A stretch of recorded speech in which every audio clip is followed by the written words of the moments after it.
So we talked a little bit about journaling. When you're doing your I am thankful fors, is there ever a time afterward that you spend time in there just looking at it? Looking at it, or even just unloading? Like there's some stuff in your mind that you want to get off your mind. The reason that I bring that up is because this is more than just a mechanism of getting to a point of gratitude. In your I am thankful fors, it's priming your creative pump. It's getting your brain going. And so there can be a time afterward where you're like, man, here's a good example. My daughter and I, we're in conflict right now.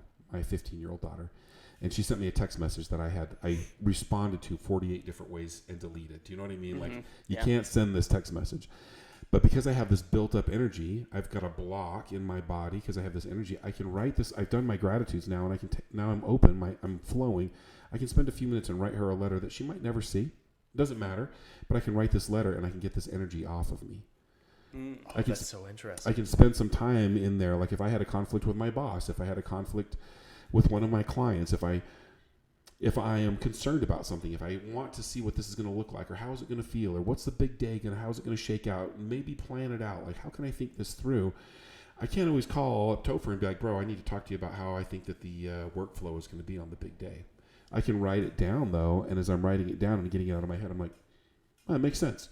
It gives me a third-party perspective of my own internal I've been doing that. I didn't even think about it. I didn't even think about the fact that it's priming me. I go straight from the gratitude journal. So I've got like the gratitude moleskin journal, and then I go straight from that into the leather journal. And this is my just actual journaling to myself journal. And it's exactly that. I think of something as I'm creating my gratitude list tends to strike me of like, oh, that's something that I want to expand on. And then I hop into there and just go at it. So when you're doing your gratitudes, it's an interesting study that they've done where, have you ever been in the shower and then all of a sudden you have like this great idea? I could have done that. I should have. That's what I'm going to do today. Like you figure it out. There's a part of your brain that is activated in the repetition of this exercise, like taking a shower. And you're gonna have insights drop into your brain. The hard part for me is when I'm doing the I am thankful for is I'll have like a download, like this huge thing will drop into my brain, but I want to finish my gratitudes. Yeah. And so I will make a note on the bottom, write the letter to Sally, and I'll do that, and then I can work it through. So let me encourage you not just to stay in the gratitudes.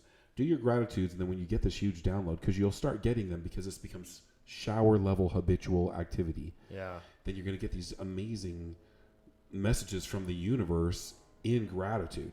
You follow me? Like it's not just like this message that comes along that's like, don't vote for him. It's going to be more of like, this is a great way that I could have resolved this problem, or I can move forward in this task. The universe is conspiring for your best interest, and you just have to be available or open enough to hear the messages that it's delivering to you.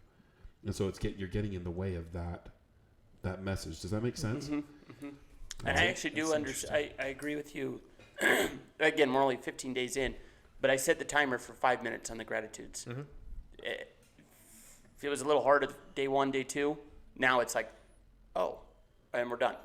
You know what I'm saying? For sure. Like day 1, it was like, okay, 3 minutes left. Shit. Yeah. Yeah. And now the timer always goes off, and I'm like, no.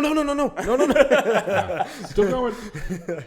It's interesting that as you're doing the timer, as you're going along, this is going to ebb and flow just like any relationship. You will have periods of time where you have a hard time thinking of what to be grateful for, even with the skill practice of doing it over and over again, because you're in such a low vibration. And so it forces you to, it's really a great consciousness of like, man, I took a long time today. Those 5 minutes dragged on. Or if it goes fast, well, then you can think to yourself, I'm doing pretty good. This is just a gas gauge now that's going to be on your dashboard, your emotional dashboard, in order so that you can kind of check in with yourself. Because most of the time you and I are traveling through life, and I've bumped into Topher before, and we've gone to lunch, and he's like, bro, are you okay? And I'm like, well, damn. Am I? I'm not. I feel terrible. That's going to go away because you're going to start to see that. You can start to almost self-medicate because you're going to be able to see, where am I at? Where am I at spiritually? Checking in. Yeah. So it's an interesting practice. So another level of consciousness I want you to be thinking of as you're doing this, like how fast does that 5 minutes go? It is every day. It goes a little easier and a little easier.